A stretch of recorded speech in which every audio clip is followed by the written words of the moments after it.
Hi, my name is Chris Yukins. I'm a professor of government procurement law at George Washington University in Washington, D.C. I'm very honored to be able to contribute this video on an important anti-corruption development internationally to the Congress on Public Procurement that's being held at the University of Buenos Aires in November 2025.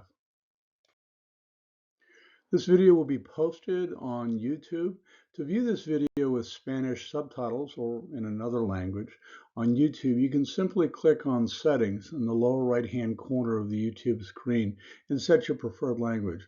The Settings button is the one that looks like the logo you see here on this page. The innovation I want to talk with you today about that's been undertaken by the government of the United Kingdom is taking the basic elements of what we know as corporate compliance. These are anti-corruption structures that corporations have in place around the world.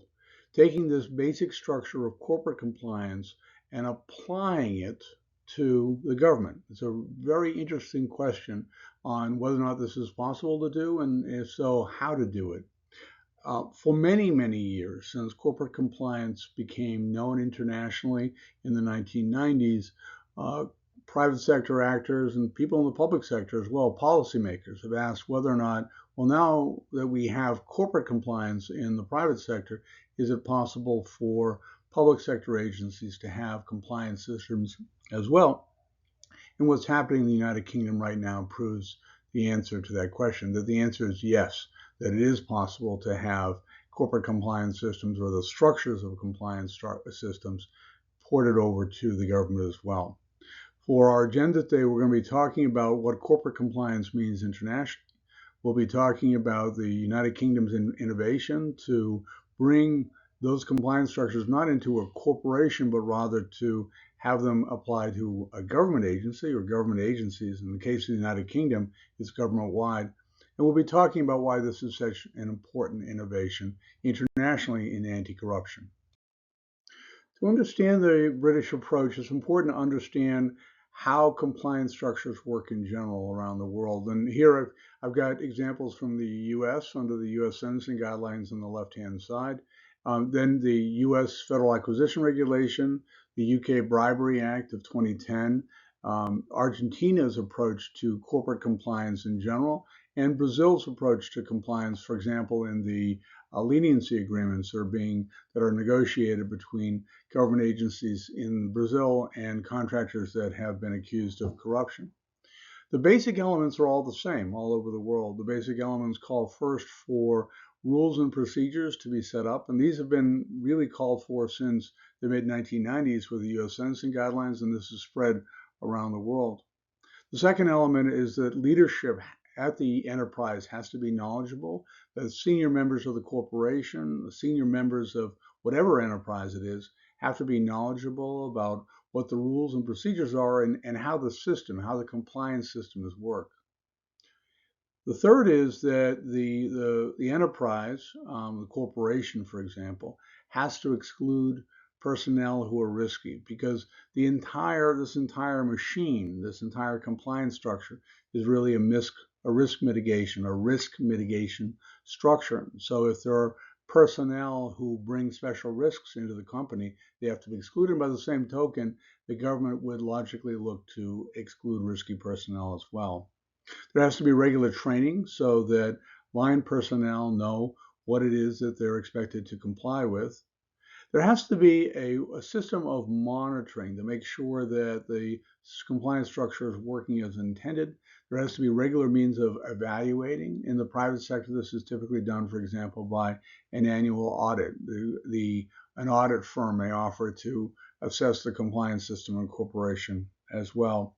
And there has to be a hotline so that there's a means of ensuring that when there's something goes wrong, that information will reach the highest levels in the firm. There have to be incentives and disciplines so that employees are incentivized to act appropriately, and they'll be disciplined if they engage in misconduct. And the program has to be adjusted to risk.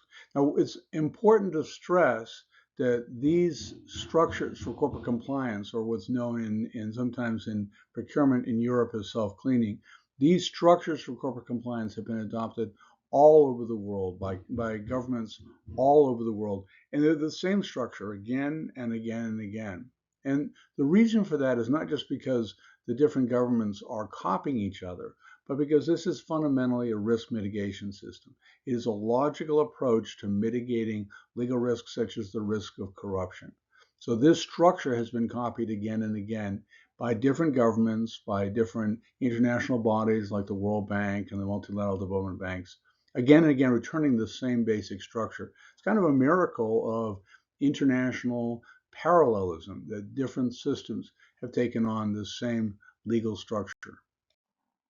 The fascinating thing is that now the United Kingdom is applying this basic structure to the public sector as well. The Public Sector Fraud Authority in the United Kingdom is applying this compliance structure in the public sector as well. There's some differences because, of course, we're dealing with public agencies, not private corporations. But in the main, the structure, the compliance structure is the same.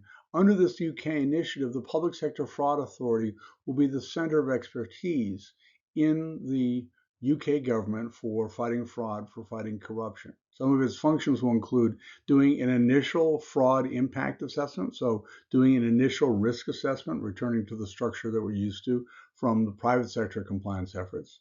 The agency will do regular assessments to check other agencies' compliance with the standards that are being set. There'll be a review of annual plans in progress by the Public Sector Fraud Authority. So this centralized authority will do the type of reviews, exactly the kind of reviews we see in the private sector and corporate compliance. They'll train public employees. They'll do risk assessments across governments because they want to identify where risks might be emerging in so that they can be addressed aggressively. They're going to monitor both the effectiveness at the PSFA and also across government. They're going to brief government leaders. Remember, knowledgeable leadership is part of a normal corporate compliance system. And again, the Public Sector Fraud Authority will adjust the overall government program as the risk shifts over time.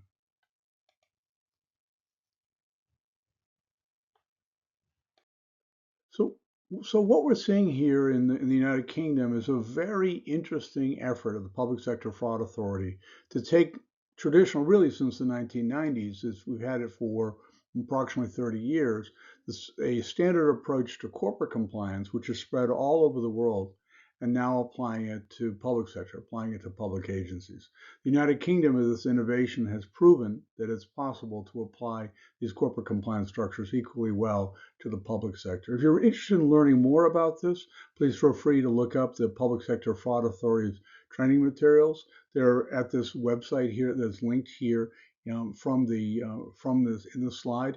And please feel free, if you have questions, to reach out to me. My email address is yukins@law.gwu.edu. Thanks very much.